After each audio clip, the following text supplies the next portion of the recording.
vamos falar de uma parábola, na verdade, uma história que Jesus conta no meio de uma discussão, e, na verdade, ela tem uma característica diferente das outras parábolas, e nós vamos estar conversando sobre isso. Quero que você abaixe novamente a fronte, vamos orar. Senhor Jesus, estamos diante da Tua Palavra, nós somos Seus talmidins, nós somos Seus discípulos, o Senhor é nosso mestre. Senhor, eu me coloco aqui à disposição do Senhor para me fazer lembrar tudo aquilo que eu estudei e aquilo que o Senhor revelar agora, Senhor, tudo que for relevante para esse grupo. Sabemos que para cada culto, para cada grupo, o Senhor tem uma palavra específica, uma palavra rema, uma palavra que vai alcançar os objetivos pelos quais o Senhor vai me fazer lembrar.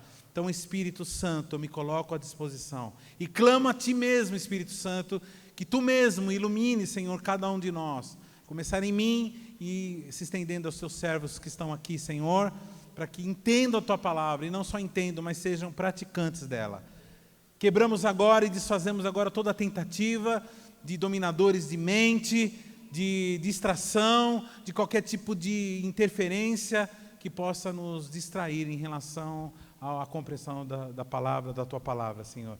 Que ela seja alimento e seja mais um pedacinho do Senhor Jesus, de Ti, Senhor Jesus, a habitar em nós, dessa forma a nos preencher e até que nos alcancemos a estatura de varão perfeito, juntamente com os nossos irmãos. Em nome de Jesus, amém e amém. Nós vamos falar a parábola do bom samaritano. Essa parábola aqui, ela tem inspirado durante muitos séculos, muitas iniciativas de trabalhos de caridade, de amor, de ajuda. Então você vai ver no mundo todo muitos hospitais com esse nome, né? Hospital Samaritano, obra Samaritana. Você vai ver muitas obras, muitas ONGs cristãs com esse nome, ONGs ou Samaritano.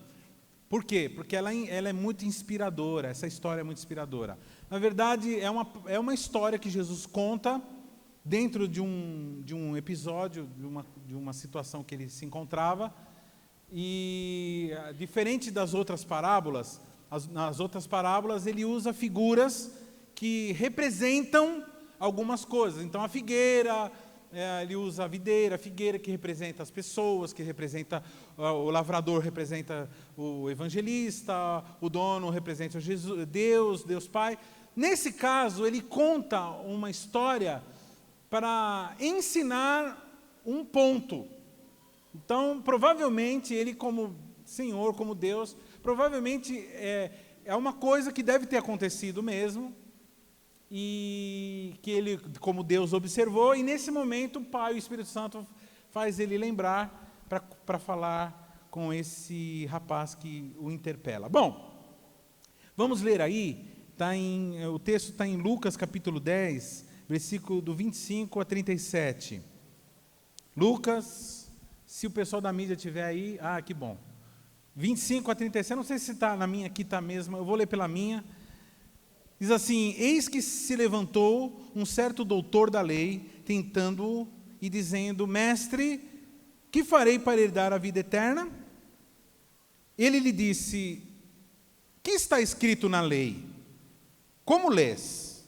E respondeu ele, disse: amarás ao Senhor teu Deus de todo o seu coração, de toda a tua alma, de todas as tuas forças, e de todo o teu entendimento, e ao teu próximo como a ti mesmo. E disse-lhe: respondesse bem, faze isto e viverás. Ele, porém, querendo justificar-se a si mesmo, disse a Jesus: e quem é o meu próximo? Respondendo Jesus, disse, agora ele começa a contar a história. Descia um homem de Jerusalém para Jericó, e caiu nas mãos dos salteadores, os quais o despojaram e, espancando-o, se retiraram, deixando-o meio morto.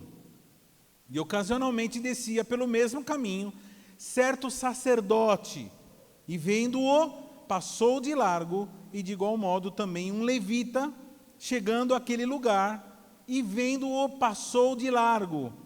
Mas um samaritano que ia de longe, de viagem, chegou ao pé dele e, vendo-o, moveu-se de íntima compaixão e, aproximando-se, atou-lhe as feridas, deitando-lhe azeite e vinho, e pondo-o sobre a sua cavalgadura, levou-o para uma estalagem e cuidou dele. E partindo no outro dia, tirou 2 dinheiros e deu-os ao hospedeiro, e disse-lhe: cuida dele, e tudo o que de mais gastares, eu te pagarei quando voltar. Qual, pois, desses 3 te parece que foi o próximo daquele que caiu nas mãos dos salteadores? E ele lhe disse: o que usou de misericórdia para com ele. Disse, pois, Jesus: vai e faze da mesma maneira. Eu quero que o pessoal da mídia deixe o texto, coloque desde o primeiro versículo, do 25, e eu quero que você mantenha aí, quem abriu sua Bíblia, mantenha ela aberta. Nós vamos conversando sobre esse texto. Essa pregação, o estilo de pregação é uma pregação expositiva. Na verdade, ela é textual, perdão. Uma pregação textual. Nós vamos falando sobre o texto, vamos viajando dentro dessa história. Eu espero que você seja muito edificado. Bom, irmãos, como eu fui, né? Eu também fui muito. O que está acontecendo aqui? Jesus, como eu disse nas outras oportunidades, aliás, as parábolas, boa parte das parábolas é uma interpelação, são frutos de interpelações de pessoas tentando pegar Jesus em alguma palavra. Então, Jesus, para explicar para todos que estavam lá, ele falava através de parábolas. E não era diferente. O que estava acontecendo é que os religiosos agora já percebem que Jesus não serve para eles. E Jesus, aliás, ele não só não serve para eles estarem junto com eles, mas Jesus se tornou uma figura perigosa. Porque ele prega uma doutrina, ele fala coisas que denuncia os erros deles. Então eles começam agora a tentar derrubá-lo. Esse camarada era um doutor da lei, era um advogado, era uma pessoa que estudava profundamente a lei. Provavelmente ele era descendente ou herdeiro de uma classe de homens que chamavam-se os maçoretas. Quem eram os maçoretas? Na época de Neemias, na época antiga, antes do silêncio profético, Deus para de falar 400 anos, depois ele rompe esse silêncio, através, quando João Batista vem. Tinha os maçoretas, eles eram doutores da lei, eles estudavam a lei, eles eram intérpretes da lei. Eu não sei se você sabe que a Bíblia, antigamente, o Velho Testamento, ele foi escrito em hebraico, e o hebraico antigo, ele não tinha vogais, ele só tinha consoantes. Agora imagina um negócio escrito só com consoantes. Por exemplo, tocha, podia ser tacho, podia ser trouxa, podia ser sei lá o quê. Então precisava de um intérprete para ver o que aquela palavra está dizendo, que não era outra palavra. Então, não era qualquer uma pessoa que podia pegar a Bíblia e ler, como nós lemos hoje. Tinha que ter esses camaradas para alguém perguntar: o que significa isso daqui? Ele disse: não, o texto está dizendo sobre isso e isso aqui, o assunto é esse, portanto a palavra é essa.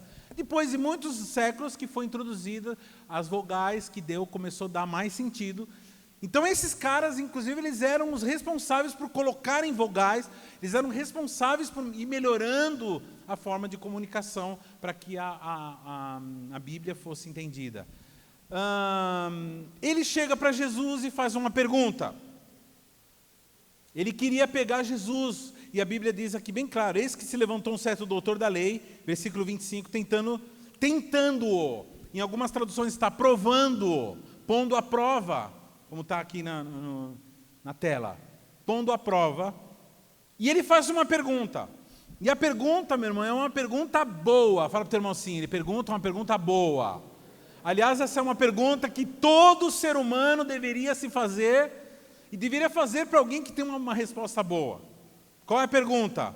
O que eu preciso fazer para herdar a vida eterna? Um judeu, quando falava em herança, ele não estava falando somente, quando ele dizia herança, ele não estava se referindo a dinheiro, ele estava dizendo assim, ele estava falando sobre aquele momento e depois que morresse. O que eu preciso fazer para, depois que eu morrer, eu não ir para o inferno, para o Sheol, ou para onde eu quero ser salvo? O que eu preciso fazer para herdar a vida eterna? Um judeu, o doutor da lei, ele acreditava na vida depois da morte. E ele chega, ele faz essa pergunta, esperando que Jesus viesse com uma doutrina nova, viesse com alguma coisa da cabeça dele, para ele poder falar, você está vendo? Ele não prega a Bíblia de verdade. E Jesus, ele responde com uma pergunta. Qual é a pergunta que Jesus responde? Como que ele responde com pergunta? Qual é a pergunta que ele faz? Ele diz o seguinte: o que está escrito? Fala para o teu irmão assim, toda vez que você tiver uma dúvida a respeito das decisões que você tiver que tomar na tua vida, faça a mesma pergunta. Qual é a pergunta? O que está escrito? Então chega uma pessoa e fala assim, meu marido, ele bate em mim, é terrível isso daí, devo me separar ou não? Aí a tua opinião, você conhece a pessoa, você sabe que aquela pessoa é uma pessoa boa, ela está sendo injustiçada, está sendo judiada, a outra pessoa está oprimindo ela está correndo risco de morrer, então você se enche da tua razão, do seu senso de justiça, e o que você aconselha? É isso mesmo, separa mesmo desse traste, dessa trasta.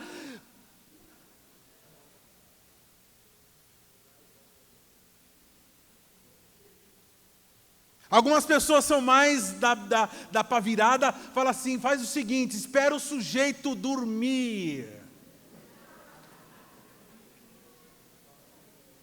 Né?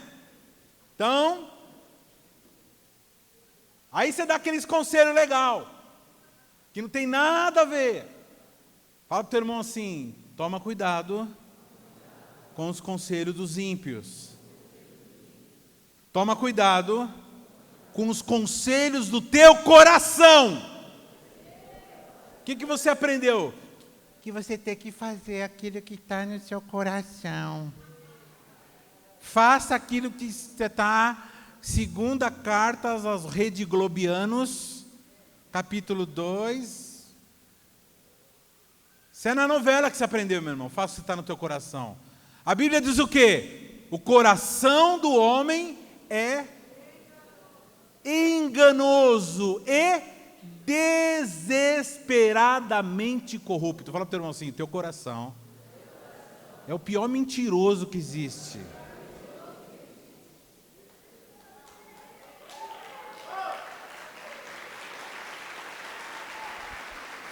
O último conselheiro que você tem que ouvir é o teu coraçãozinho.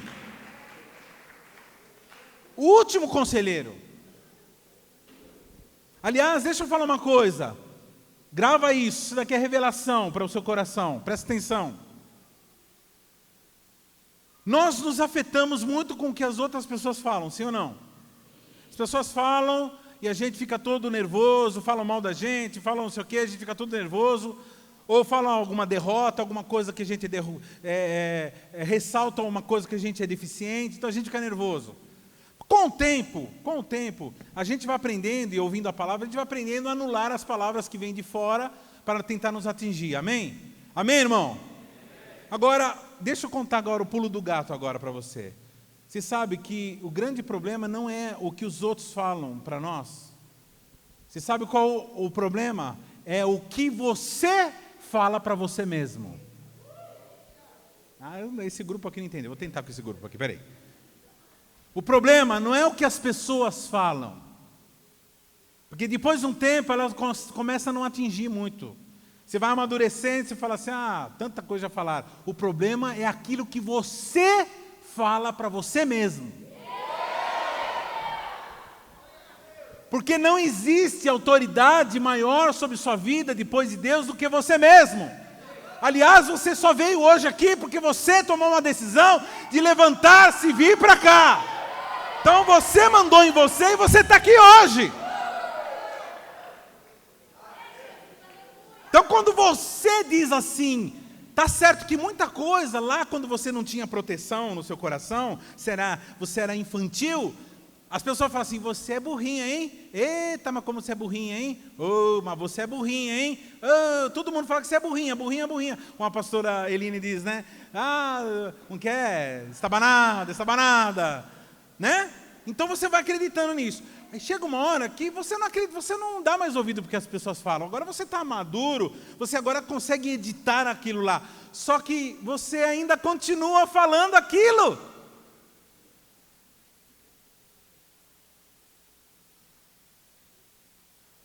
Eu sou isso, sou aquilo lá. Ei, mas é burro mesmo, hein? Ei, mas nunca que eu vou conseguir isso aqui. Ei, eu não sei, eu não consigo. É você que está dizendo para você mesmo. E aí, meu irmão, é terrível. Tá bom? Toma cuidado com aquilo que teu coração diz. Cuidado com o que você diz. Toma cuidado com o que as pessoas dizem. E qual é a alternativa correta? Presta atenção no que a Bíblia diz. E quando o Jesus pergunta para esse doutor da lei, o que a Bíblia diz? E aí ele cita dois textos. Um que está em Levíticos 19, 18, que diz assim, amarás o Senhor teu Deus de todo o teu coração, de toda a tua alma, de todas as suas forças. Deuteronômio 6, 5. E Levítico 19, 18, que diz assim, não te vingarás nem guardarás ira contra os filhos do teu povo, mas amarás o teu próximo como a ti mesmo. Eu sou o Senhor. Ele cita dois textos do Velho Testamento. E por que ele cita esses dois? Porque esses dois mandamentos são o quê? O resumo de toda a Bíblia. Fala para o teu irmão assim, a Bíblia está sintetizada nos 10 mandamentos, e os 10 mandamentos resumido nesses dois mandamentos. Amar a Deus sobre todas as coisas, com todas as suas forças, com todo o seu coração, e ao teu próximo como a ti mesmo. Assim está na lei. E esse rapaz aqui, você vê que ele não era qualquer nota. Ele sabia do que ele estava falando. Ele era realmente conhecedor, porque ele chega e cita isso. Qual foi a resposta de Jesus? Ele disse, respondeu, amará a Deus. E disse Jesus, versículo 28, respondestes bem. Fala para o teu irmão assim, pergunta para o teu irmão assim, qual o resumo de toda a lei? Agora fala para o teu irmão aí, resumo de toda a lei. O resumo da lei? Os dois? As duas? Amar a Deus com todo o seu coração,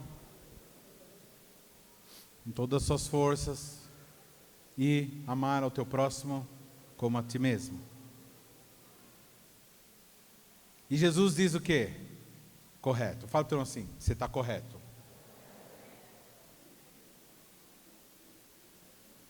Só que ele fala uma coisa aqui, irmãos. Ele disse, se ele parasse no sol, isso respondeu bem, estava tudo certo. Mas ele não parou, não está tudo bem não. O que ele fala? Está correto. Então, meu filho, o que ele mandou fazer? Faça isso!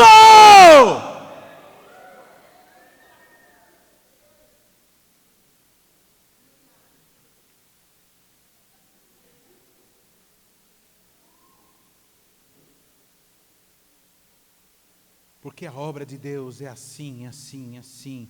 E tem que ser assim, assado. Porque olha, hoje em dia o povo evangélico está muito isso. Tem igrejas aí que não sei o que lá. Tem as igrejas boas que fazem, as igrejas ruins. Porque tem muito pastor aí que não sei o que lá. E as pessoas, isso, e muita teoria. E não, o jeito certo de fazer as coisas é assim. Porque devemos fazer assim. Porque devemos fazer assim. Sabemos o que fazer.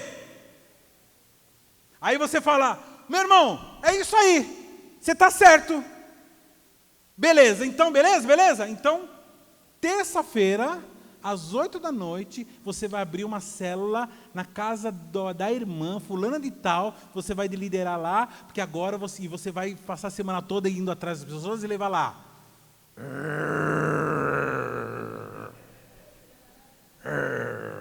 Não é assim, não. Não é assim que se faz as coisas. Então agora a igreja virou uma máquina de isso aqui lá. Agora, salvação pelas obras agora. Então se não fizer, não é salvo. Quem está falando de salvação? Nós estamos falando da salvação, lógico, de quem recebe o evangelho. Aí começam os teóricos que não querem fazer nada, os teóricos que não têm amor em ficarem endemoniados. E aí a forma dele demonstrar o endemoniamento aqui é tentando pegar Jesus. Quando ele ouve, olha só, versículo 29. Ele, porém, interessante que ele fala assim, Jesus respondeu, faz isso e você vai viver eternamente. Esse viverás, toda vez que você vê escrito na Bíblia, vida, não está falando só de vida física, está falando de vida física boa e vida eterna boa. Quando Jesus disse, eu sou o caminho, a verdade e a vida. Ele está falando o seguinte, que ele é o caminho, que ele é por onde nós andamos, ele é o correto, é a verdade e ele é a vida. Ele é a verdadeira vida. Fora de Jesus não existe vida. Então ele não está falando só de vida eterna, ele está falando de toda a vida. A vida eterna não começa quando a pessoa morre. A vida eterna começa quando a pessoa nasce de novo. Quando você nasce, quando você diz assim, eu aceito Jesus como meu Salvador, aquele momento você começou a ter vida. E o dia que a gente morre, ou o dia que Jesus voltar e buscar, vai ser só mais uma outra fase. Mas a vida começa aqui. Hoje nós já temos paz. Hoje eu já tenho bênção. Hoje eu já vivo em paz. Mesmo aqueles que estão sendo degolados lá no Oriente Médio, olha para a cara deles. Aqueles que estão sendo enforcados, olha para a cara deles. Vê se tem alguém triste lá. Por quê? Porque eles estão cheios de vida. Fala assim, vida. Encha a boca e fala assim, eu tenho vida. Por que você tem vida? Porque você tem Jesus. Jesus é o caminho, a verdade e a vida. Então ele fala aqui, faz isso que você falou, que você sabe que tem que fazer. Ama a Deus sobre todas as coisas, ama a Deus, não tenha projeto pessoal, projeto de Deus. Amar a Deus sobre todas as coisas é ter Deus e todo o projeto dele como reino, como projeto principal, como projeto pessoal, e ao teu próximo como a ti mesmo. Eu já vi algumas pessoas interpretar isso daqui de uma forma humanista. Irmão, presta atenção. Eu já vi gente, provavelmente você já deve ter falado, até citado esse texto, quando você fala assim, aí, tá vendo? O resumo é amar a Deus sobre todas as coisas e ao próximo como a ti mesmo. Porque afinal de contas, se você não amar a si mesmo, como que você pode amar o próximo? Então, isso aí você já viajou. Portanto, isso daí você já inventou. Isso é psicologia freudiana, não tem nada a ver com Bíblia. Aqui está dizendo, Jesus, aqui o texto dos dois está dizendo, está ensinando a gente a amar ai meu Deus do céu. Para amar o próximo. E qual forma que você tem que amar? Com qual intensidade você tem que amar o próximo? Como você já se ama a si mesmo.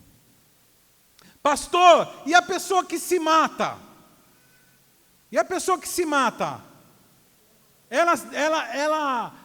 Como pode uma pessoa que se mata, que se suicida, ser uma pessoa que se ama? Ela está precisando se amar mais um pouco, porque se ela se amasse um pouco, ela não se mataria. Engano. A pessoa se mata. Por que as pessoas se matam? Para poder se livrar de sofrimento, para poder sair de uma situação, para não passar vergonha. Então a pessoa, ela gosta tanto dela, da imagem dela. Aliás, eu tenho visto pessoas fazer coisas terríveis por causa da autoimagem. Que ela resolve, ela toma essa decisão louca de se matar. Fala para o teu irmão assim: suicídio é a forma mais rápida de uma pessoa ir para o inferno. Sem escala. É um mergulho sem escala. Então, a pessoa fala assim: eu prefiro qualquer coisa menos esse inferno. Você não sabe o que é inferno.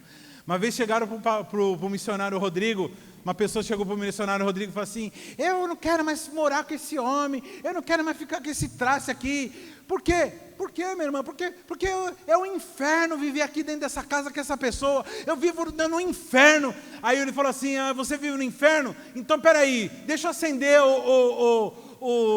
acender o forno lá. Deixa eu aceso o forno.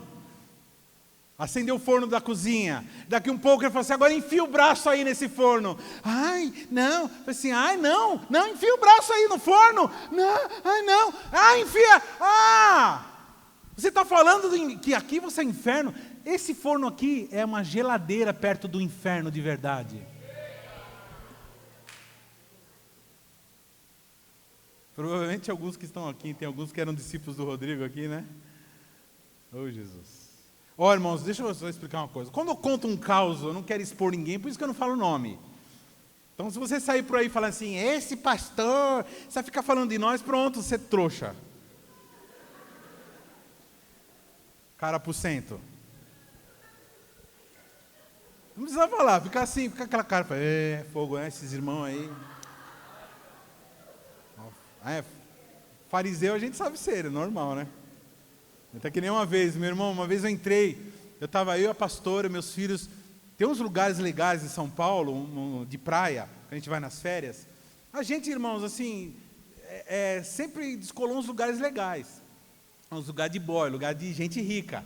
Então a gente vai, por exemplo, tem uns condomínios no litoral norte, que você entra, os caras pedem identidade, faz um monte de coisa, você se sente um Zé ninguém, né? Mas eu não estou nem aí não, eu entro porque eles não podem fechar a praia, é uma lei brasileira que não pode fechar a praia.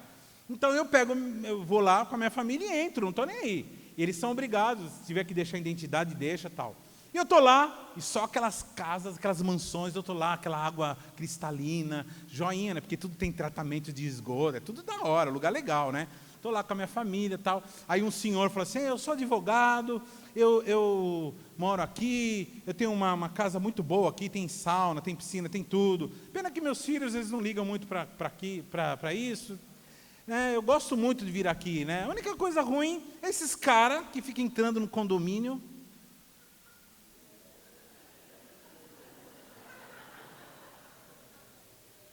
Entra aqui, vem com essas farofas todas aí, tal. E eu falei: esses caras são fogo mesmo. É duro, né? É duro. Aí eu dei uma cutucada. Eu falei assim: na Bíblia está escrito: do Senhor é a terra e sua plenitude, o mundo e aqueles que nele habitam, né?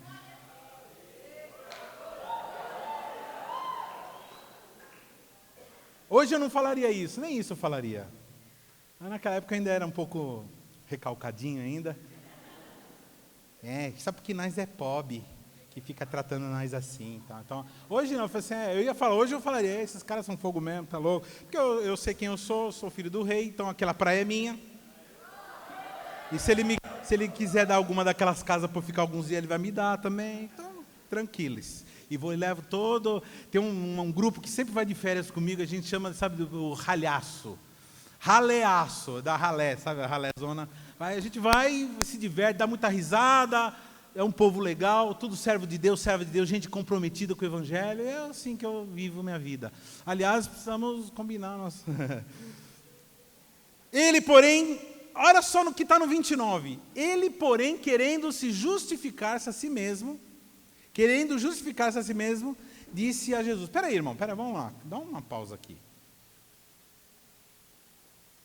Em algum momento você está vendo Jesus aqui dando bronca em alguém aqui? Hã? Jesus, ele acusa alguém de fazer alguma coisa aqui? Ele está acusando alguém? Agora me explica uma coisa. Qual o problema desse cara, hein? Ele começou o quê? Fazer o quê? Se justificar.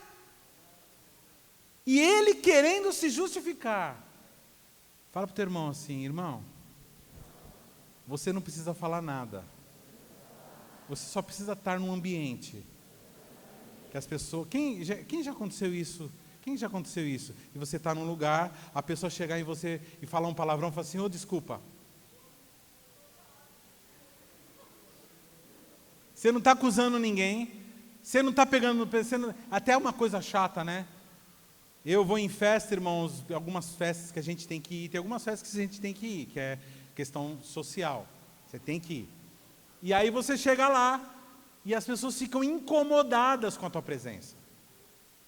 Quantas vezes que eu estava assim com familiares, eu contando, porque aí nós fomos lá e levamos o rapaz à casa de recuperação, e aí ele está uma bênção, ele parou com as drogas, não sei o quê. Aí a pessoa está assim ouvindo, de repente ela fala assim, não julgueis para não ser julgados.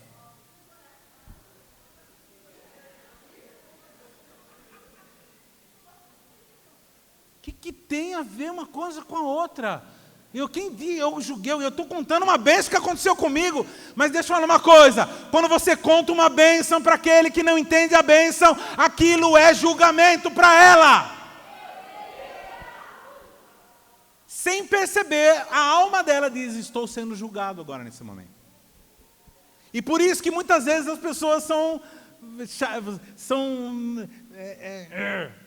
com a gente. Entendeu? Tem coisa que a gente não consegue falar, né?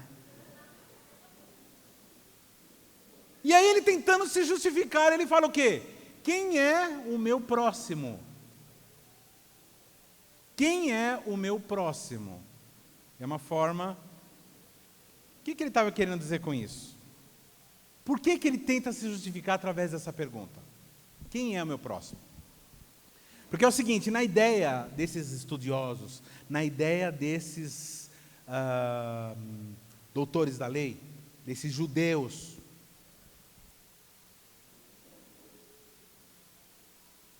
eles só consideravam seres humanos, presta atenção, eles só consideravam alguém digno de atenção, digno de qualquer tipo de honra, aqueles que eram judeus.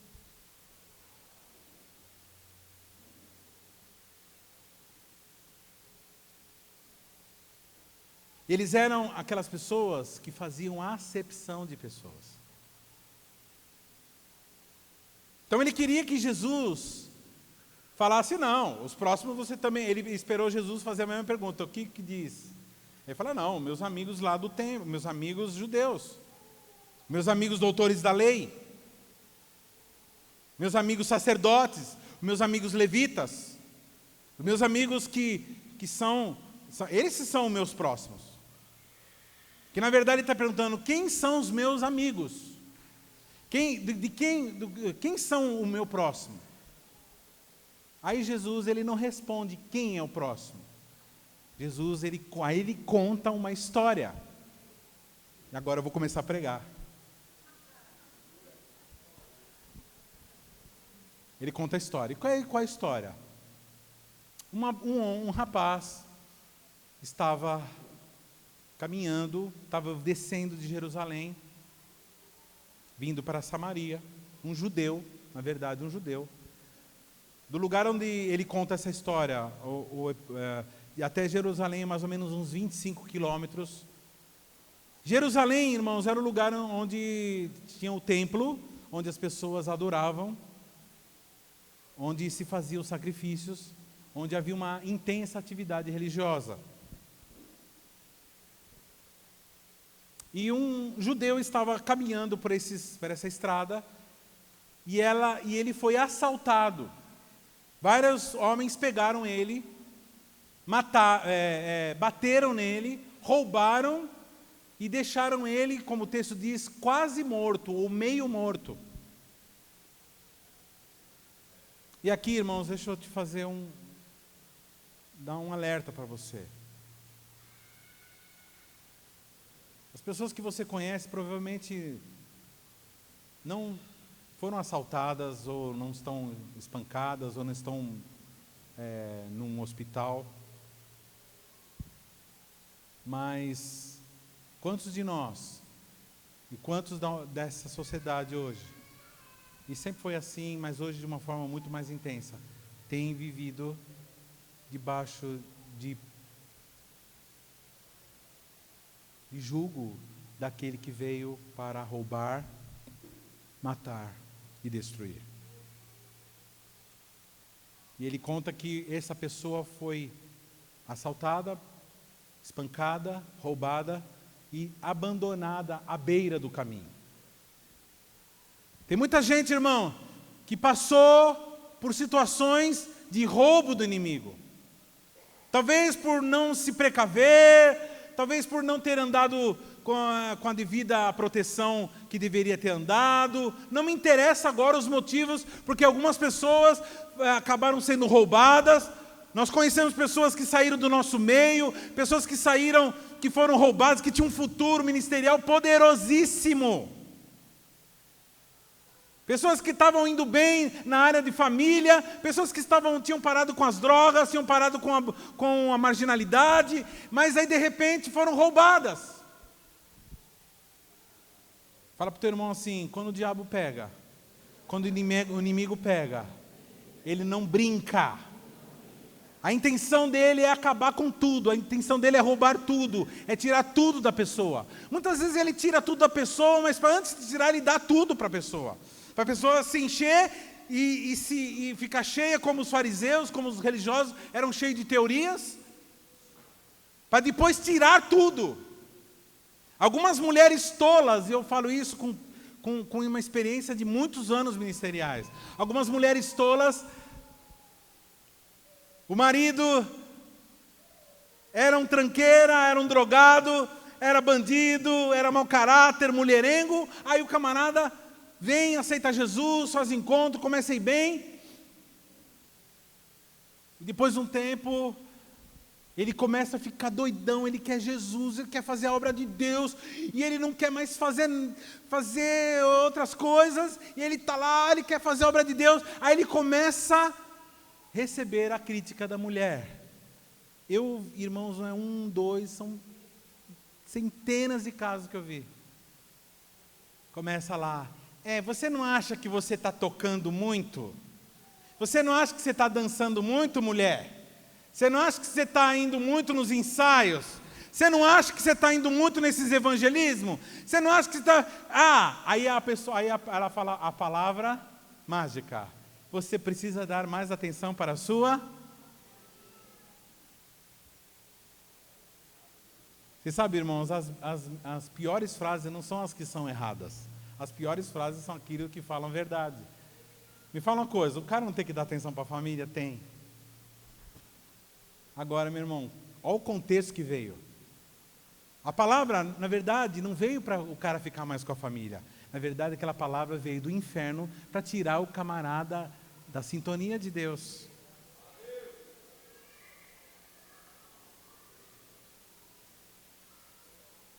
O camarada antes não estava nem aí com a família. Fala para o teu irmão assim: o cara não estava nem aí com a família. Ele era amigo da cachaça, amigo da droga. Está nem aí com a família. Se fosse para trair a mulher, era 2 palitos. A bichinha era uma...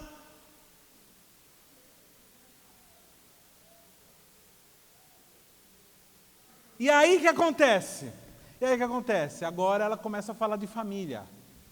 E o camarada é um servo de Deus agora. Ele tem sensibilidade de falar assim, é mesmo, a família é importante. Ah, é? Então a obra de Deus está atrapalhando? Então tá bom. Aí ele para de fazer a obra de Deus. Para de fazer a obra de Deus. Vai parando. Começa a ficar frio espiritualmente. Começa a parar de fazer devocional. Porque ele começa a falar assim, Lídia, eu não posso mais ter uma célula. Porque eu preciso vai. Aí ele começa agora a voltar para os planos antigos. Agora começa a fazer não sei o quê. O curso disso, curso daquilo outro. E agora começa. E aí é mandado embora. Porque ele desobedeceu o patrão, porque ele perdeu o temor de Deus. E aí ele entra naquela situação de tristeza, ele vai para o bar, pronto, e volta aquilo lá.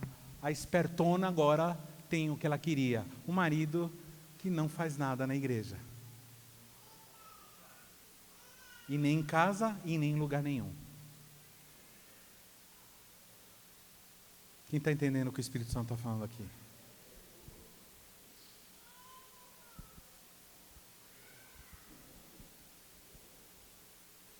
Jesus, ele está combatendo uma ideologia, a ideologia das teorias. E ele diz aqui, querendo justificar-se a si mesmo, quem é meu próximo?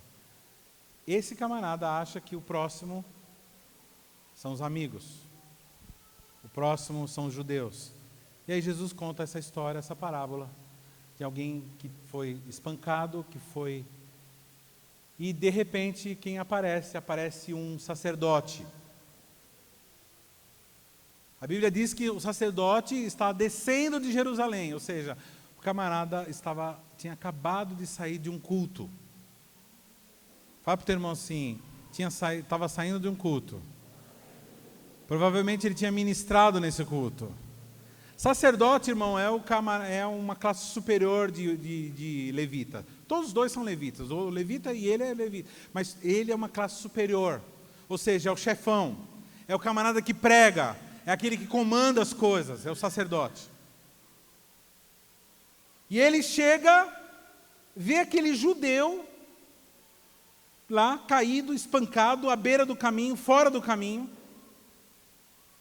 E algumas pessoas saem do caminho mesmo, como eu falei, saem porque a mulher mandou o cara sair do caminho, está fora do caminho. E está arrebentado, está espancado, fez uma bobeira, faz uma besteira. Quantos conhecem gente assim que fez isso aí, besteira? Que hoje está arrebentado. E ao invés dele ir lá ajudar, a Bíblia diz que ele chega naquele lugar e passa ao largo, passa longe, vai para longe.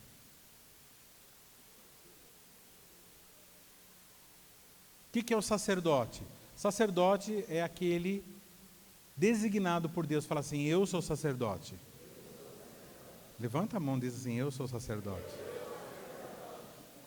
Então, irmãos, esquece aquela ideia que você recebeu lá da igreja romana, da igreja Assembleia de Deus, da igreja Corações que Louvam, sei lá a igreja que você foi, que você aprendeu, ou que o teu líder te ensinou, que sacerdote é aquela pessoa, por exemplo, eu que estou aqui em cima de blazer.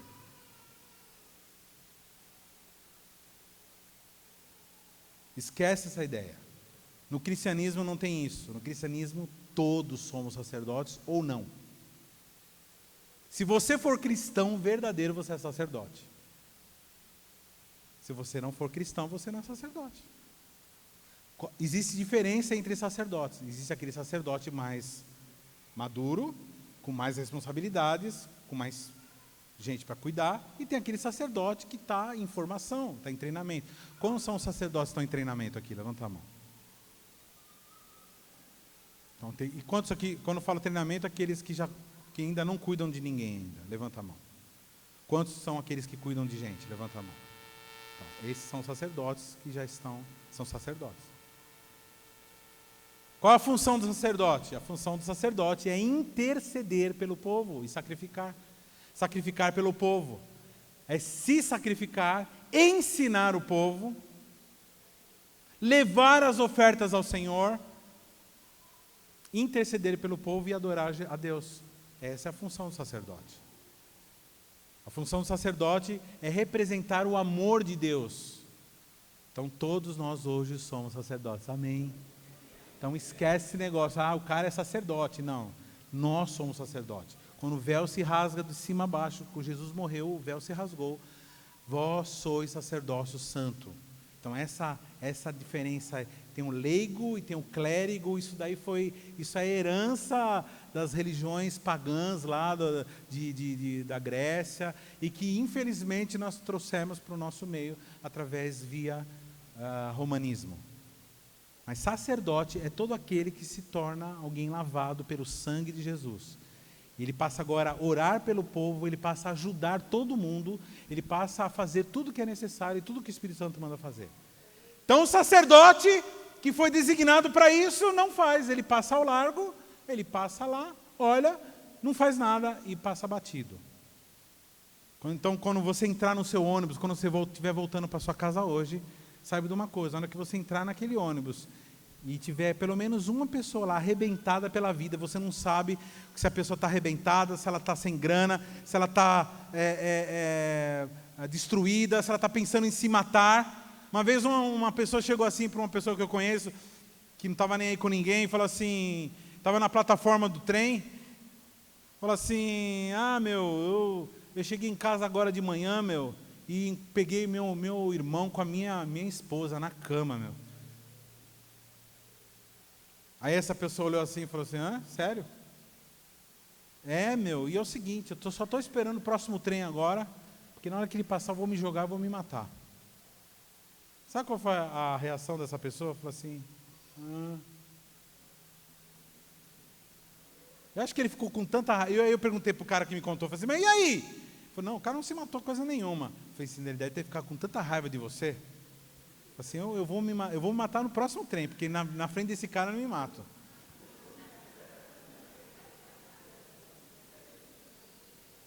Que desfeita é essa, né? Aí a Bíblia diz, aí Jesus diz o seguinte, está passando um outro camarada, é o Levi, é o levita. Levita não é, quando a Bíblia fala de levita, a gente já imagina, porque nas igrejas evangélicas é meio cultural isso, de chamar levita, os músicos de levita. Aliás, tem muitos músicos que são levita mesmo, fica levitando, né? Tem muitos músicos que ficam assim, sabe, tá mundo da lua, né? Não tá nem aí com nada, o negócio deles é música. Você tira o violão do cara, você tira o contrabaixo, a guitarra da pessoa, até o nome dela esquece. Então não estamos falando disso aí não. Estamos falando disso não.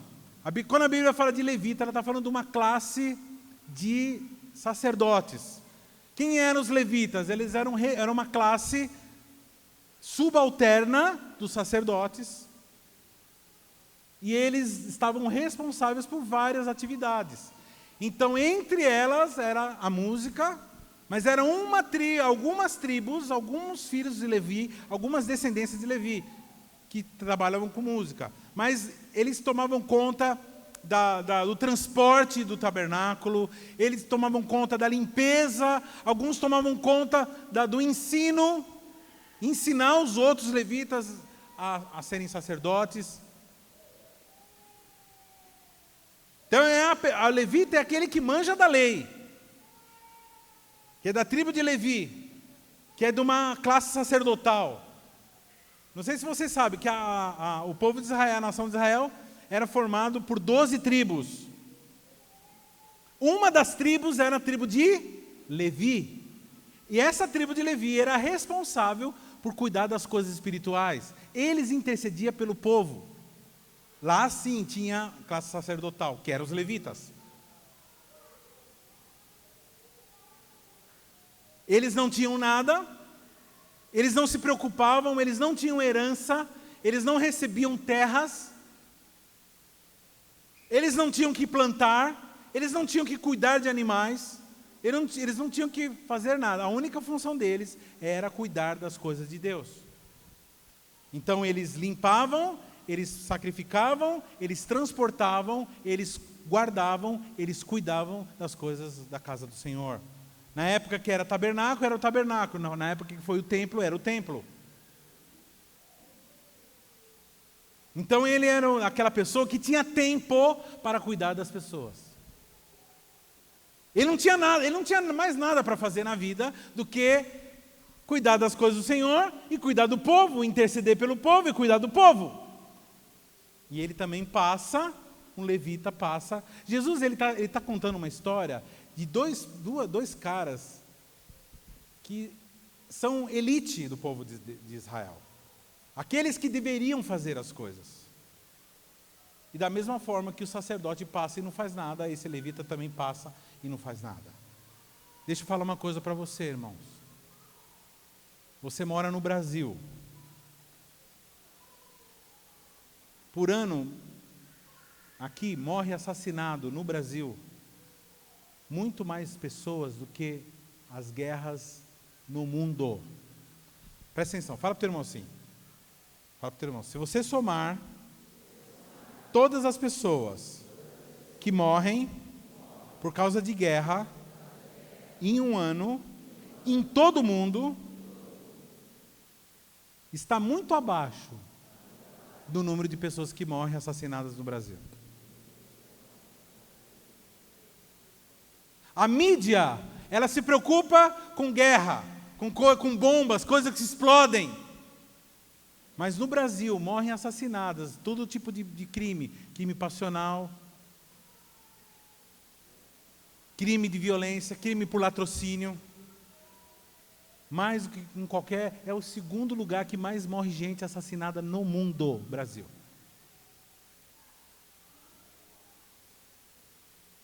Que estão à beira do caminho, quase mortos, ou mortos. Brasil é um dos países mais injustos que existe sobre a face da terra. Presta atenção, irmão. Um país onde as pessoas dizem que não tem racismo, e tem racismo sim. Só você ver a estatística dos presídios, quantidade de gente que tem com pele negra.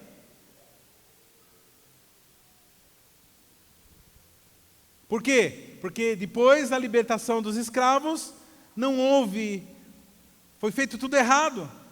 As pessoas continuaram preconceituosas. E muitas oportunidades não foram dadas e muita discriminação tem causado devastações interiores e tem causado problemas sociais gravíssimos. Nós vivemos um país injusto, um país onde a corrupção é generalizada. Generalizada, irmãos. Nós estamos diante, irmãos, de uma catástrofe familiar. Milhares e milhares de jovens hoje não foram criados na presença do pai. O pai é uma mera figura decorativa. É o cara que mandava um dinheirinho no final do mês para não ser preso. E pelo menos essa lei funciona no Brasil, que é a lei da pensão alimentícia.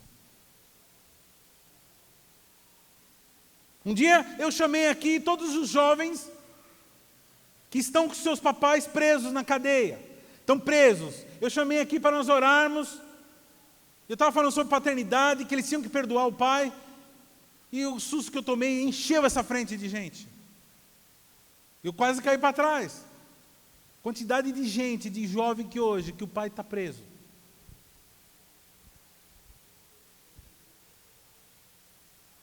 Jesus ele diz assim, passou o sacerdote, passou o levita, passou a classe elite, os filhos de Deus, aqueles que falam que são filhos de Deus, que são príncipes, são de uma classe sacerdotal, aqueles que dizem que são de uma classe sacerdotal, eles passaram e olharam aquele judeu, aquele filho de Deus, e não fizeram nada.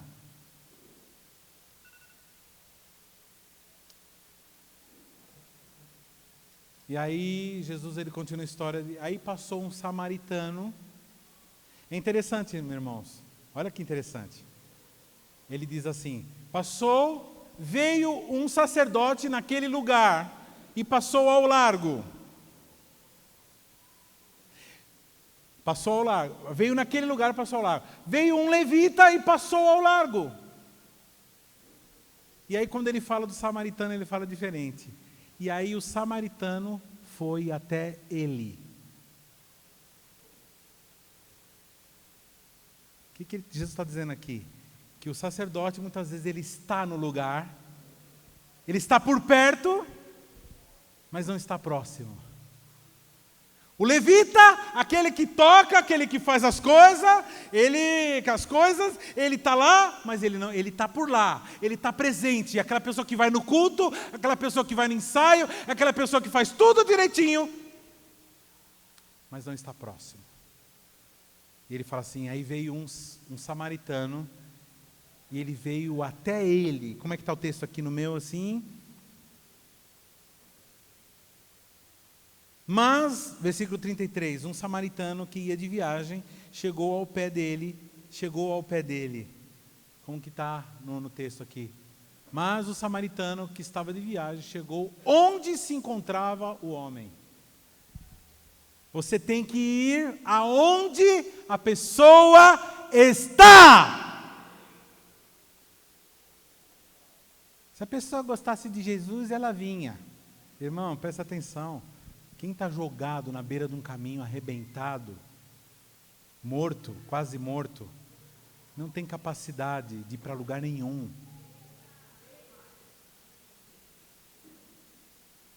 Quem está entendendo o que eu estou falando? Ou talvez você não é aquela pessoa que foi... Talvez você seja aquela pessoa que foi arrastada até aqui, não foi? Quantos aqui já foram arrastados? Quando chegaram a ser arrastados para o encontro aqui? Levanta a mão. Você não queria para o encontro. Levanta a mão. Quem não queria para o encontro e acabou, fez que foi, acabou no fundo. Acabou indo fundo, né? Fez que não foi, acabou fundo.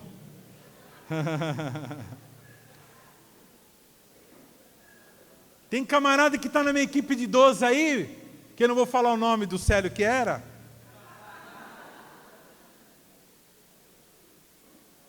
Sabe gato quando você vai dar banho no bicho? Que agarra na bacia? Então ele agarrou no ônibus.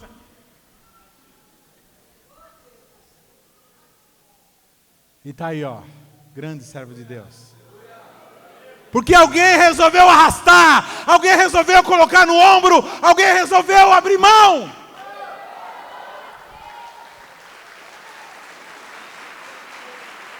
Jesus agora está denunciando.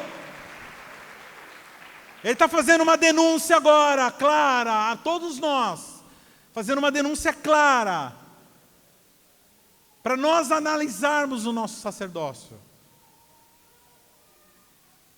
E aí vem um levita. Quem era levita? Jesus, irmãos, ele podia ter usado vários exemplos. Ele podia chamar, vem um estrangeiro... Mas ele pega logo levita. Quem era, samaritano. Vem um samaritano.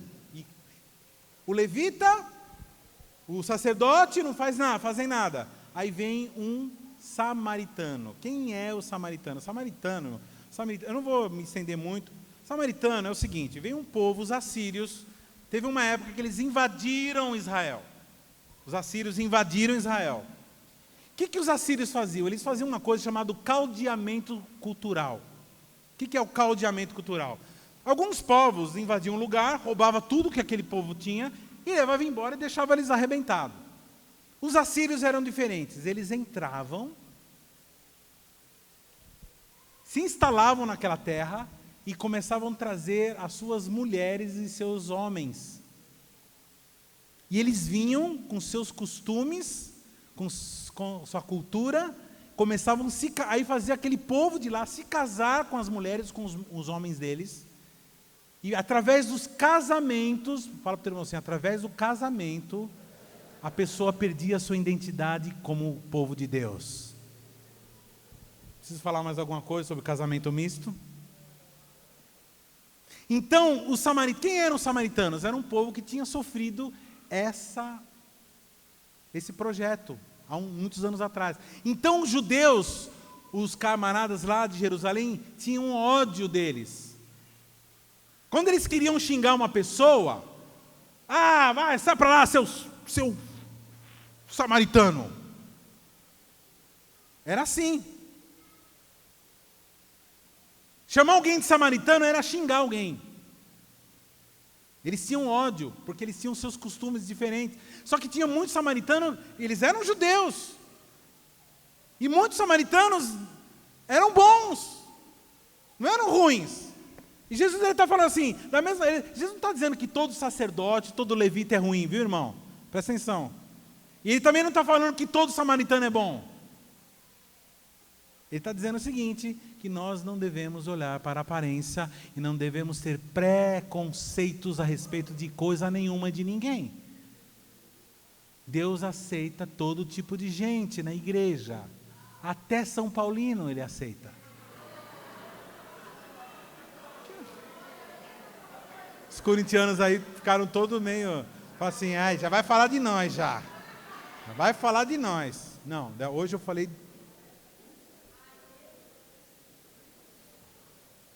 Você entende o que eu estou dizendo, irmãos? Então, mas ele está dizendo o seguinte, que um camarada que todo mundo esperava o mal, todo mundo esperava que aquele ia ser um mala, que além de não ajudar o judeu, e ainda ia aproveitar que aquele judeu estaria lá jogado na beira do caminho, ia jogar todo o seu ressentimento, porque o samaritano ele era judiado, ele era maltratado pelos judeus. O judeu vem da palavra tribo de Judá. E ao invés de ele maltratar, ele vai e toma uma atitude diferente, porque ele se aproxima dele. E ele vai e cuida, e ele coloca, fala para o teu irmão assim, ele olhou pro ferido, fala para o teu irmão assim, ele olhou para o ferido, e sentiu profunda compaixão. Você sabe que você vai ver essa palavra várias vezes, Jesus chegando em algum lugar, vendo o sofrimento do povo, e foi movido de íntima compaixão.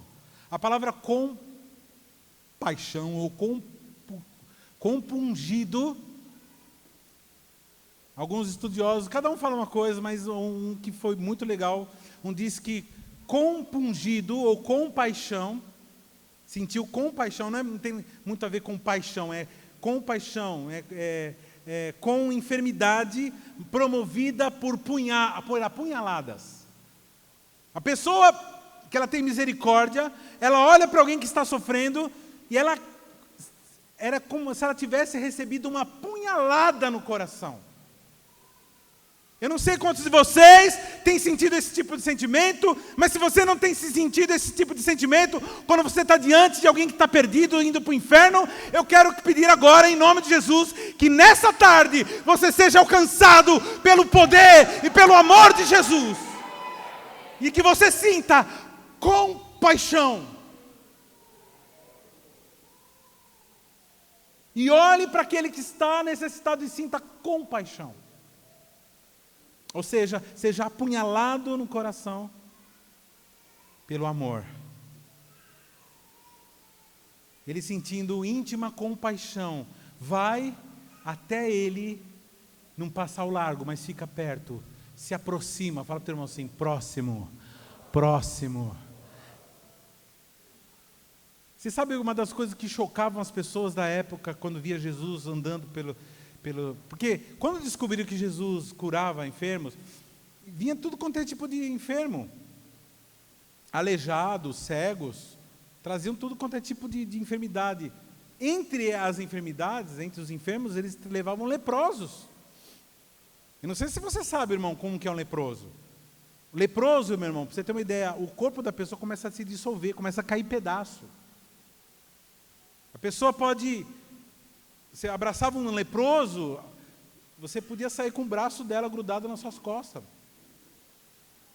Podia cair, de repente caía um pedaço da pessoa.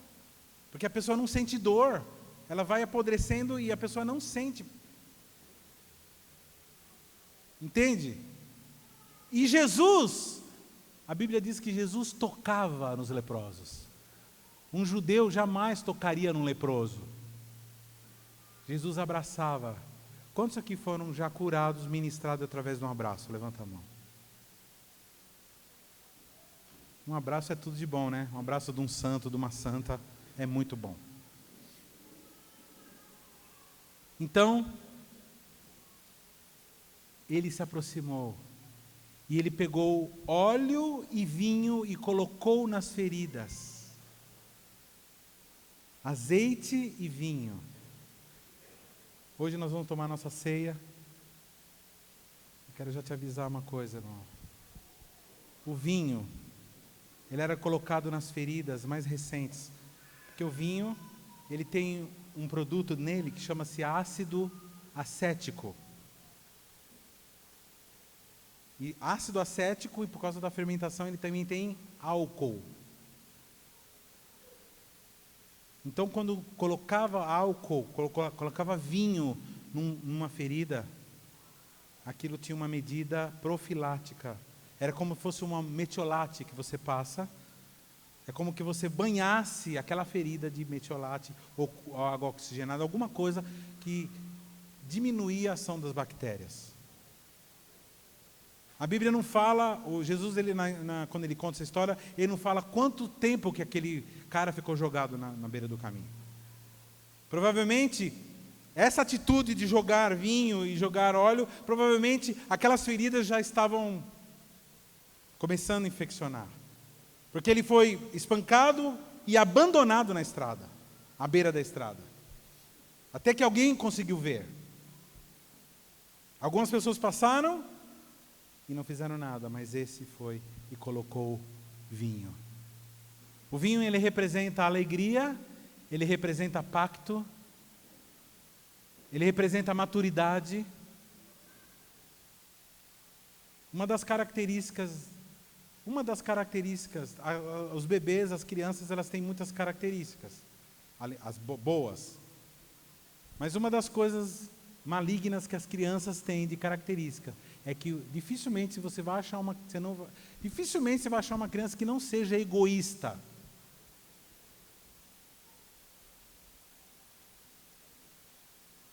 Aliás, a briga de marido e mulher, em geral, briga de marido e mulher é por causa de criancice. É o Exu caveira, usando uma linguagem brasileira, do folclore brasileiro.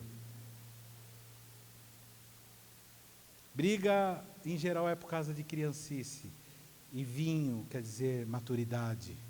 Vinho é aquela uva madura que foi amassada, passou por prova e se tornou vinho. Depois de ser fermentada, depois passado por prova e mais prova, se tornou vinho. Por isso que toda vez que você ouve a palavra vinho, você lembra de alegria, porque vinho promove relaxamento, vinho promove alegria, vinho promove limpeza, asepsia, e vinho também representa maturidade. E vinho representa pacto. Aquele homem tinha um pacto com o caráter dele. Qual era o pacto? De ajudar todo aquele que fosse necessitado. E ele coloca, além de vinho, ele coloca óleo, azeite.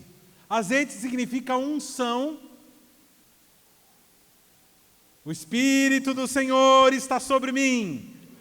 E Ele me, para levar as boas novas, para ajudar os quebrantados, aqueles que estão tristes. Essa é a função da igreja. Olha para o teu irmão do lado assim, quando a igreja perde essa função, ela deixou de ser igreja.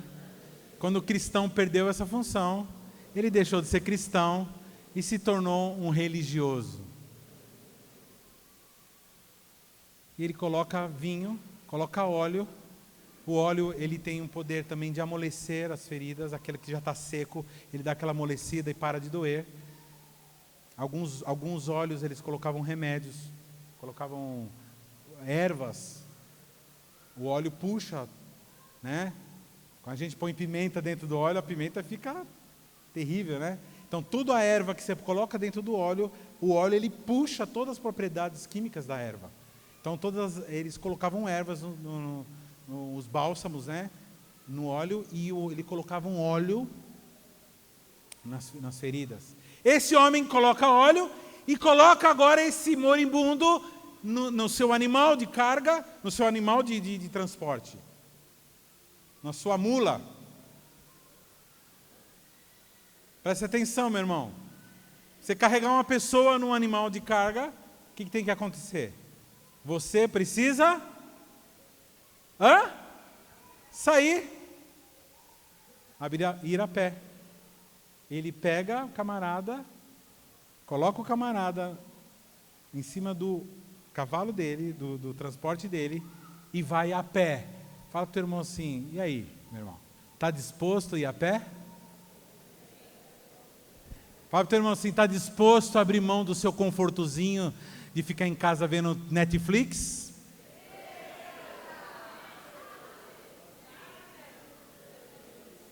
Fala para o teu irmão assim, está disposto a gastar a tua semana, cada dia fazendo uma coisa em prol do Evangelho? Ou você vai ficar lá com a tua mula vazia?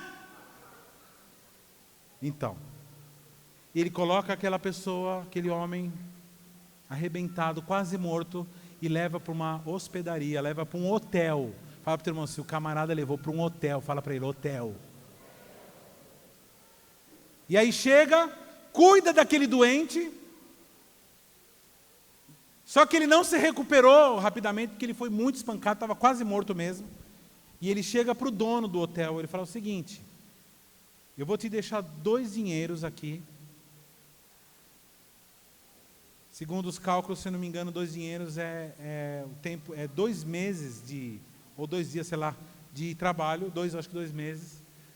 E falou assim, e se ele gastar mais alguma coisa, se ele gastar além do que eu falei, na próxima vez que eu voltar aqui, você pode colocar na minha conta que eu pago. Não tem área que esse camarada não se comprometeu. Fala para o teu irmão assim, comprometimento total.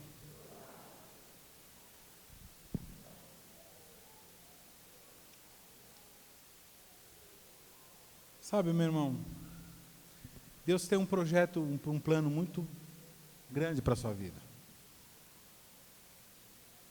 E esse projeto é o cumprimento do propósito. Qual o propósito? De você não ser um religioso, um levita, um sacerdote simplesmente. É que você seja alguém que tenha compaixão. Jesus aqui ele está denunciando para esse religioso, para esse doutor da lei, teórico, só fica na teoria, aliás, o que mais tem por aí, evangélico teórico, que gosta de falar mal de todas as igrejas, gosta de falar mal de todo mundo. Aliás, irmãos, eu queria recomendar que você fugisse desse tipo de pessoa. Desse tipo de postagem, de tipo de coisa que tem no YouTube, de gente, de caras esquisitos que ficam falando mal das outras igrejas. Começou a falar mal, meu irmão, prega o evangelho. Fala para o povo o que ele tem que fazer. Fala para o povo, vamos cuidar das pessoas, como nós temos feito. Mas então, são teóricos. Sai fora de teórico. Faz a obra de Deus. E é interessante que no final do texto, até esqueci de ler aqui. Olha só.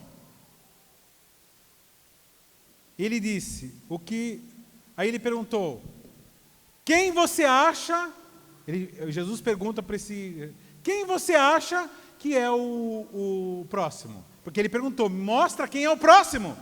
E agora, depois que ele contou essa história, ele pergunta para o doutor da lei, quem é o próximo? Aí o doutor da lei, olha só o preconceito, ele podia ter falado, o samaritano. Ele podia falar, é o samaritano, mas ele falou, não, é o que se compadeceu. Ele nem falava essa palavra porque ele era palavrão. Quem é o próximo?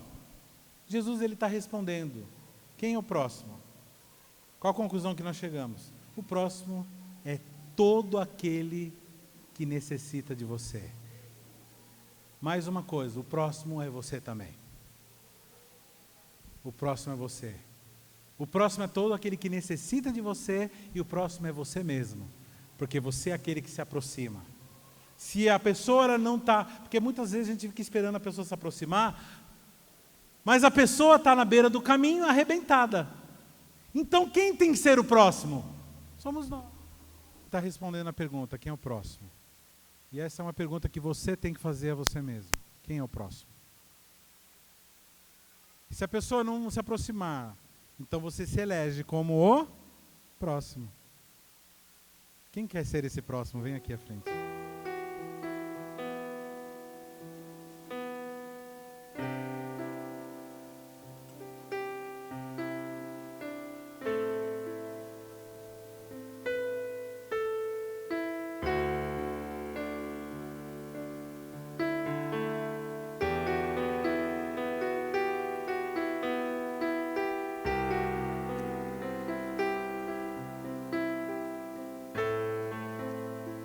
Abaixe sua fronte, feche seus olhos. Quero que agora você lembre de toda vez que você esteve diante de um próximo desse. De alguém que você deveria ser próximo. E você agiu como religioso. Estava conversando com o pastor Paulo esses dias aí, ele estava dizendo sobre essa questão do ônibus. Quando nós éramos jovens, eu andava com o pastor Paulo, a gente andava, os cabeludos, a gente chegava nos ônibus lá de São Bernardo e pregava. Não tinha um ônibus que nós não entrávamos que nós não pregávamos o Evangelho. Eu quero que você tenha consciência disso. A Bíblia diz o seguinte: o mundo aguarda ardentemente, espera ardentemente pela manifestação dos filhos de Deus. No lugar que você estiver, tem um coração clamando por uma palavra. O que você vai dizer? Pergunta para as pessoas